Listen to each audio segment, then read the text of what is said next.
Good morning. So it's been a while since I've done a voiceover video, so I guess I can do that now.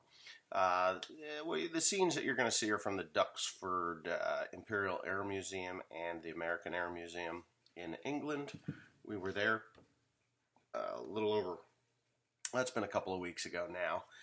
Really enjoyed the trip and, gives you a perspective of how people do things in other parts of the country, or parts of the world. Uh, you know, England is, there are brethren. If you've got fair complexion like myself, they are our brothers and sisters or cousins of distance.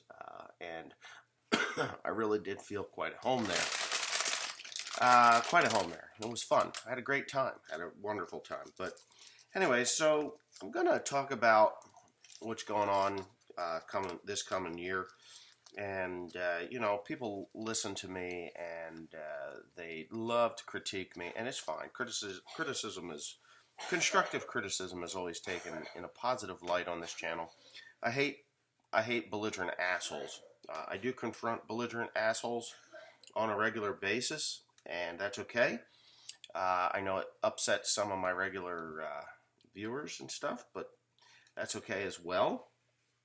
If you don't like what you're watching, you can always just not watch or switch it off for the next, half hour or so that you're going to be listening to me talk about what's going on. So yesterday I posted a video, just me talking about, you know, actually making money in agriculture, and got some, what I see, updates for planters and other things that, I spoke about. One was on How Farms Works, corn planter. Now, I do believe I was quite clear when I stated that you can spend your money as you see fit. If you want to have picket fence stands, which everybody strives to do that, congratulations. There's somebody that is willing to take your money so that you can achieve those goals. Every bushel that you put in your grain tank is, it's either bought or earned. Bought or earned, or both.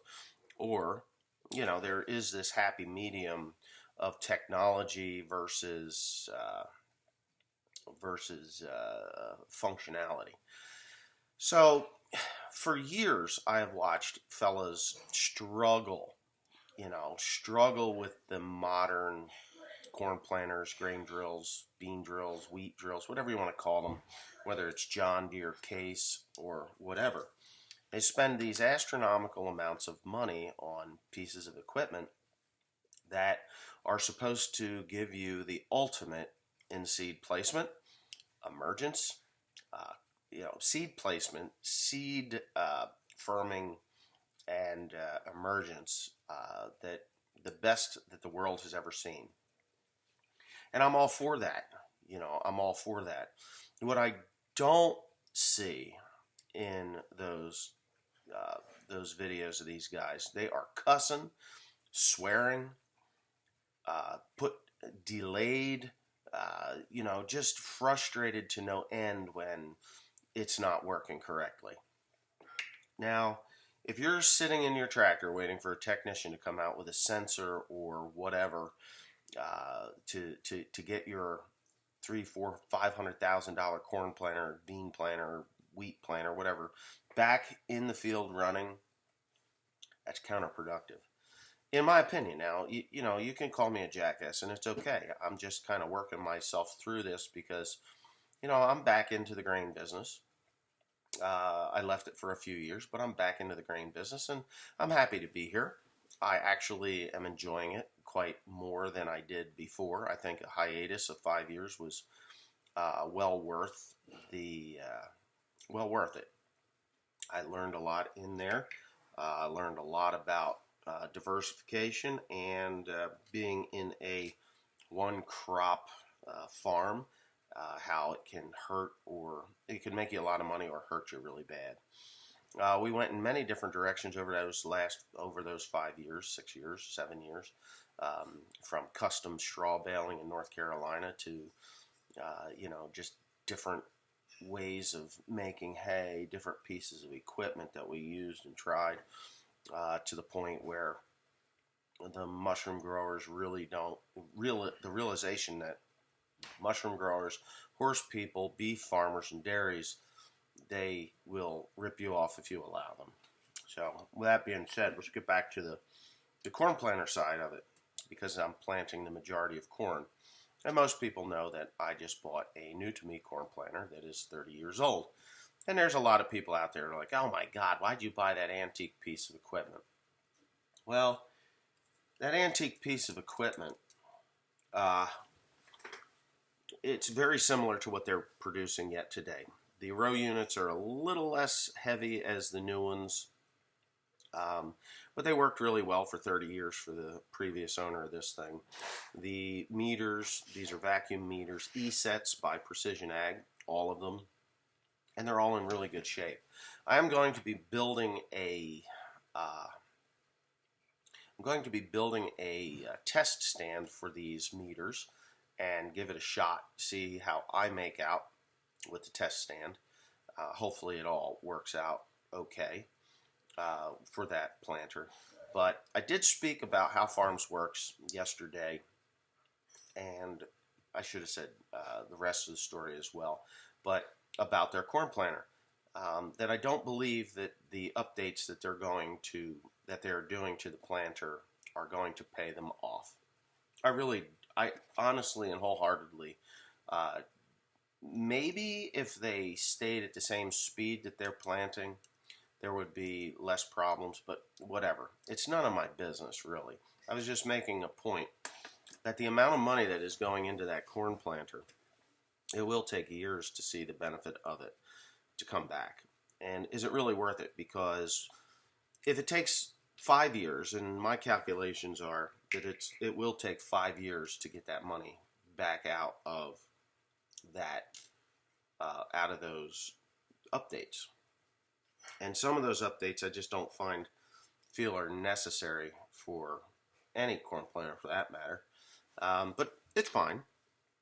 You know, they do what they do, and I do what I do. Their opinion is that it will pay off, and my opinion is that I think that it would be very hard to justify that. Maybe in their area it's a little different than here, and they feel that it will pay off, which is great. It's their money. They can do what they want, and I'm happy for them. You know, I had somebody make a comment that, oh, it looks like How Farms Work is making more money than you. So, you know, basically I'm a jealous fool. Hey, look, if those guys are making more money than me, kudos to them. I'm happy. I'd be the first one to say congratulations. You know, I'm not the kind of person that really cares how much money somebody else makes, because quite honestly, it's none of my business. And when I say that those updates probably won't pay off, they're definitely not going to pay off right away. But if it takes 5 years to make the yield increase of that corn planter, if it takes 5 years to make the yield increase pay for the updates, by the time that 5 years is done, there's going to be a lot of worn out parts and pieces that, not all of them obviously, but seed belts and things like that will need to be replaced, and it would be a very thin profit margin. It would be marginal. Yes, your neighbors will say, hey, them updates really made your cornfield look really, really good. But is that 5 bushel yield bump going to make that much of a difference in the bottom line? Or is it going to be, oh yeah, I got 5 bushels, just say 5 to 10 bushels to the acre more. That's 3 seasons versus 5.5, 6 to pay it back. But in that time frame, how much is going to need to be replaced on the planter on all those updates? How many times were you sitting at the edge of the field because a sensor failed or something like that happened? All of these little nuances that can really create a lot of frustration. Now, not saying that what I'm doing is any better. I'm not saying that it is better. I'm just saying that if the average yield on your fields, or just say average 160, just for gits and shiggles, 160 bushels to the acre. For me, 160 bushels to the acre is a damn good average. That would be great. For me, that would be awesome. Would I like it to be better? Of course. But yield doesn't equal profit. It never has, it never will. There's a lot of people on YouTube that say, well, if your yield is anything under 160 bushels to the acre, you're going broke fast. And in some cases, I could agree with that. But yield doesn't equal profitability. There is a breaking point, a breakover point in which you're making money and not making money. And maybe my figures are a little bit off. I don't know. But if your input costs are more than, say, 75% of what your 75% of what what you take off of that field. So you're making money with 75% input costs. Okay, but anything above that, that's when that profit margin gets really, really, really thin. And there's another thing that people fail to understand is when I sell my bushel of corn and I get $7 and blah, blah, just say I get $7 a bushel for it. I get $7 a bushel for my corn.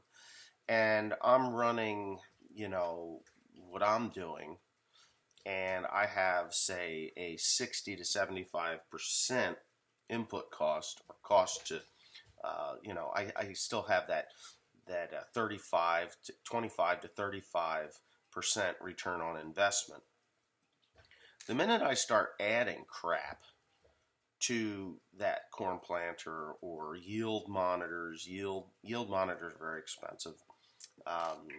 Any of that fancy pants stuff that you don't really need to get a crop in or off the field, that doesn't eat into the expense side of your return on investment. It eats into your profit side of it, or whatever, your profit side.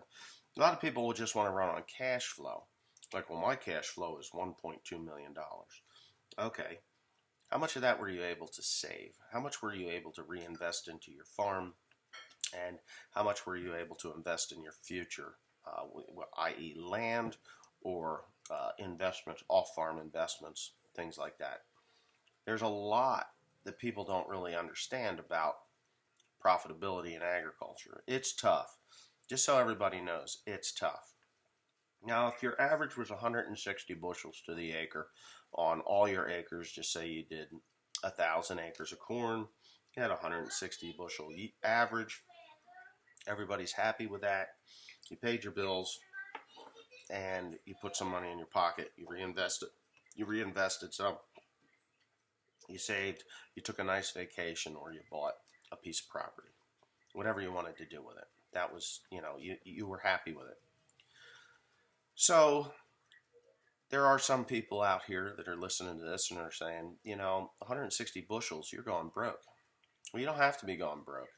Well, if you just got, took out that skip or that double or blah, blah, blah, and you ended up with 165 bushel average, on 1,000 acres. Well, that's 5,000 bushels. 5,000 bushels. 7 times 5 is 35. So you're looking at $35,000 worth of, a little bit more. $35,000 more in your pocket at $7 at 5,000 bushels. Sounds like a lot of money, right? Well, when you add it all up, how much does it cost to rebuild that planter? How much did it cost to put it in? Maybe your return was, maybe you got it all back in that first year. Yay, I got it all back. I had a 5 bushel yield bump. I got $35,000, and it cost me $35,000 to update that corn planter. Excellent. So you get it back in the first year. But that's not how these things work. You generally run them on 5-year averages. So over the course of 5 years, 5 years, 5 times 35, holy hell, I'm going to have to work on it. You're looking at like something like 5 times 30. Let me get my calculator out here because I'm retarded. I'm sure there's somebody that's done this faster. So 35, 1, 2, 3. And we times that by 5, and we get 175,000. I was going to say close to 200,000. $175,000 back. Great. That's pretty good, right? You're going to get that back. Um, how many of those broke during the course of that 5 years? How many of those parts did you have to replace for that, over that 5 years? How fast do they wear out? Are you going to get a full 5 years out of those units that you put in? Is there going to be computer malfunctions? All this stuff. Is it really worth it? I guess if you push the numbers hard enough, yeah, you could say that it's worth it. But we're not going to get $7 a bushel all the time. Sometimes we're going to get $4.35 a bushel. And sometimes, right now is a good time to put those things on your corn planter because you may be able to get it back in a year. But, you got to look at it in the long run. Just like baling hay. I'm pretty good at baling hay, pretty good at the markets and stuff and how I was doing it. And purchasing new balers was always the best way to go versus used balers, and rebuilding the older ones to make sure that that baler continues to go and do its thing. Well, that's great. When the hay is $120 a ton for mulch hay, and you're getting 2.5 tons to the acre, and fuel is $1.25, and all these other variables are in check. But then something stupid happens, like we elect an inept asshole as president. Price of fuel goes from $1.40 a gallon to $5.15 a gallon for off-road fuel. That happened here in New Jersey. So again, these things are starting to burrow into your profitability. And now all of a sudden $175,000 is down to, in 5 years is down to $35,000. In reality, it's down to $35,000 over that 5 years because your price of corn does go down, the price of fuel does go up, the price of fertilizer does go up. Everything goes up, and now that money that you put in, is it actually benefiting you in a positive way? Because now you have to maintain all those little giblets and pieces and parts and stuff, because they don't work flawless forever. The best they're going to work is the first day you drive that thing out of the shop. And every day after that, there's wear and tear. There's, just malfunctions, whether they're minute or minor, but they continue to cascade and get worse and worse and worse. So, yeah, $175,000 sounded like a shit ton of money 4.5 years ago.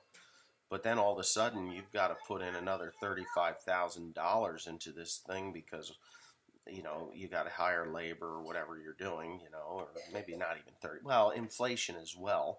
So what cost you $35,000 5 years ago might be $45,000, $50,000 5 years from now. And to rebuild those parts, some of those parts may be obsolete, and they came out with different parts, and in order for the planter to work and function correctly, you have to change all of them out, not just the ones that you felt were worn. And now all of a sudden, you're like, hey, is this really going to pay me back? Is it really going to pay me back? And that's what I look at with these things. So with the planter that I purchased this past November, December, I guess it was December, there's a lot of things that need to go into it. There are really basic things that need to go into it, like down pressure springs versus hydraulic downforce. And I know there's a lot of guys who go, well, those downforces are great. They run real time, real time conditions. Well, that's okay and everything until something malfunctions. Then it's not okay. A spring breaks. You can replace a spring in a few minutes.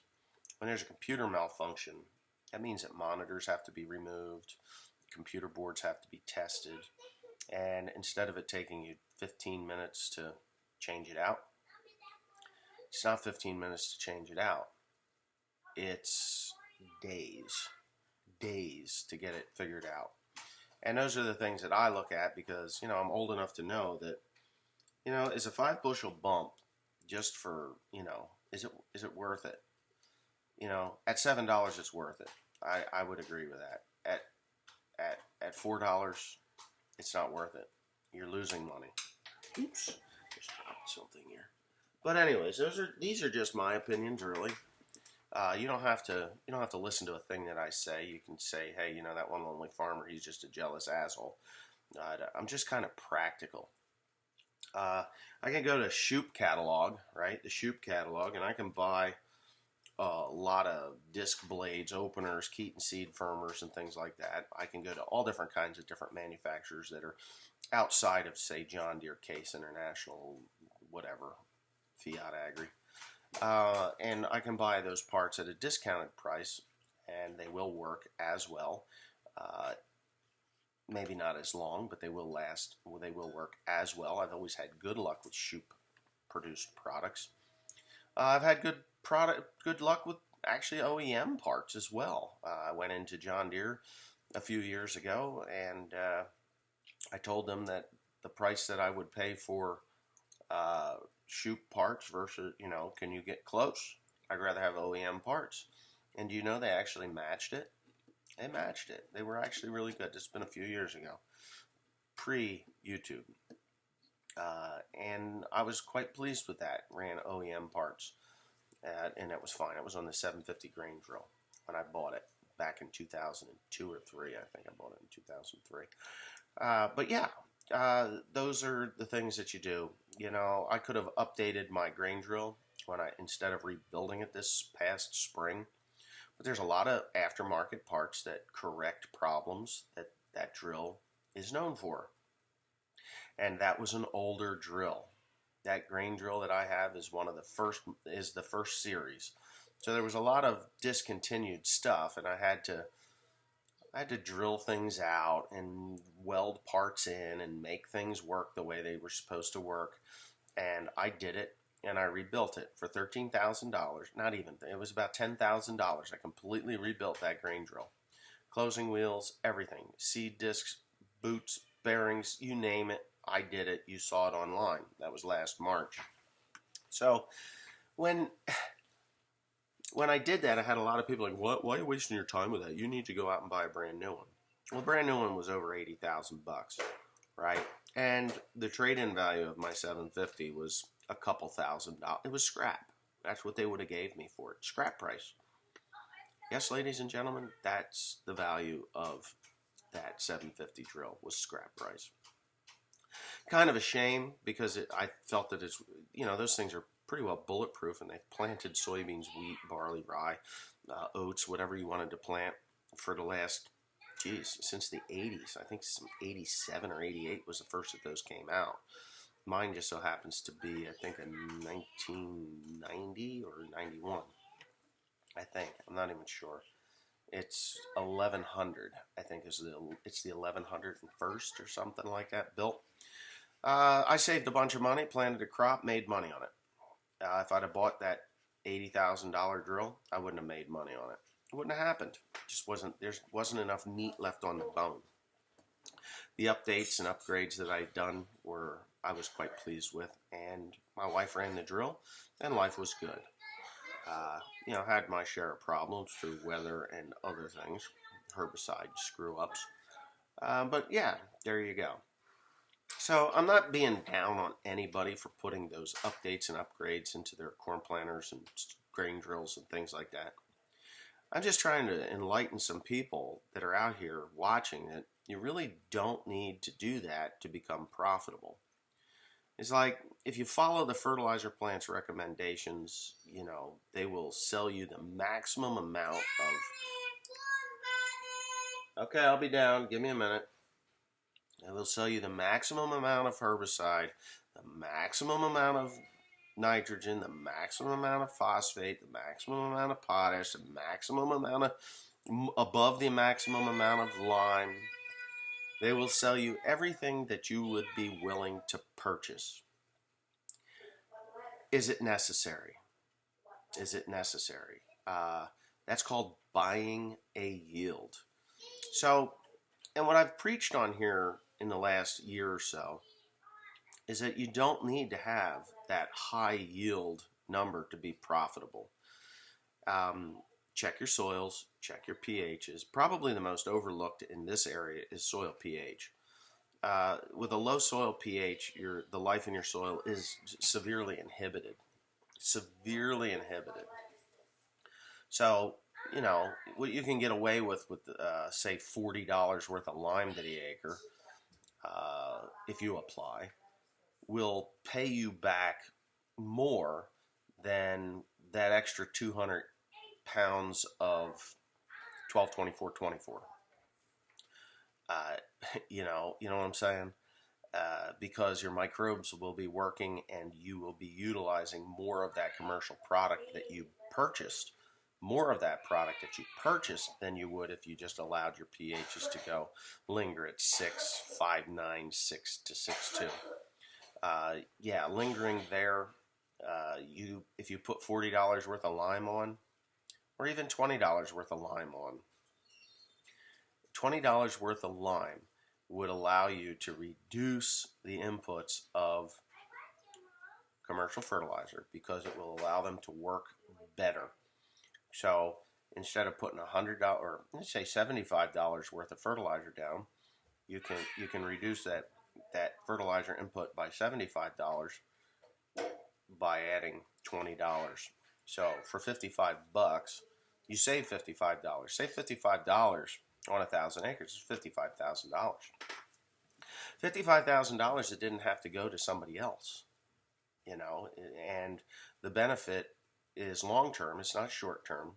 It's long term, and you can do that again next year after testing your soils just to see what the calcium levels and the pH is looking like. Calcium and pH do not correlate with one another. You can have a good pH with low calcium. And you want to interrupt me? Sorry. Anyways, calcium and pH do not correlate with one another. You can have a good pH with low calcium numbers, available calcium. There are products like gypsum, calcium sulfate. Gypsum is a very good product to put on if your calcium levels are low. If you have a low pH and high calcium levels, then get yourself a high calcium ag lime that will not really interfere your calcium levels too much. It will raise your pH to make all of the other nutrients and stuff available for uptake in the plant. And, so there's just a lot of things that people can do that can save a few dollars, just like in your equipment. Do you really need to spend $400,000 on a new corn planter or $300,000 on a new corn planter to receive the same pay at the end of the year? Or can you take your old corn planter, do a few updates, a few upgrades, a few rebuilds, replace a bunch of parts or whatever you need to do, and watch all your neighbors out there beating their head against a wall saying, oh my God, I got to do more acres because I got to pay for this thing. And that happens. It happens. It happens to everybody. It happens to me. It happens to you. It happens to everybody. It's just a matter of sitting down, researching what you're doing, weighing the options. Is this going to benefit me tremendously, or is it just going to make my neighbors say, hey, look what they did. It looks really good. It looks really good. They're going to make a nice profit at the end of the year. Well, I could beg to differ. I mean, I've seen guys that have picket fence stands with old finger pickup John Deere corn planters. They just had them tuned right, and they went the right speed. Perfect emergence. Emergence is probably the most important thing that you're going to have when planting corn, especially in the higher populations. Corn is its own weed. So if you have corn emerging over the course of 4 days in the same field, the first that came up is going to shade out the last that came up. So it's ideal to see all your corn pop out of the ground within a day and a half of one another, because the ones that are a day and a half late will play catch up. They will catch up. you get to 2 days, 3 days out. 3 days out, the corn is popping up on the third day. It's now a weed. It is taking nutrients from the actively growing corn plant and it's going to affect your yield in a negative way. So getting that seed into the soil is pretty basic. Good singulation. Obviously, your planter has to be in tune. But all the downforce stuff, I'm sorry. You're not going to sell me on downforce, especially in a conventional till area. You're not going to do it. If your disc openers are clean and sharp, new and sharp, and will cut through that no-till soil, and you have a seed firmer, whether it's a wheel type seed firmer or a Keaton type seed firmer, a tail type seed firmer, to get that seed at the bottom of the trench, I think your battle is half won, or more than half won. If you set your planter to 2 inches and when you close the wheel, everything is firmed up tight. There's no air pockets, and the side walls of your plant is not smeared or compacted. It is loose, and it will allow that seed to come up and emerge. Then I really think that you're going to have a good stand. Just pay attention to what you're doing. Pay attention to what you're doing and mind your P's and Q's. Your money is very important. And yes, of course, you can overspend your budget trying to make a corn planter produce 2.5 to 7.5 bushels to the acre more. But to me, I think there's better places to put your money. I really do. I think there's better places to put your money. And you know what? You don't have to take my word for it. It's fine. I'm just some stupid jackass farmer from New Jersey. That's it. Anyways, have a nice day. Hope you enjoyed the footage. And yeah. I hope you enjoyed the footage. It was fun for me, Teresa, Tim, William, and Mucka to go to this place. It was cool.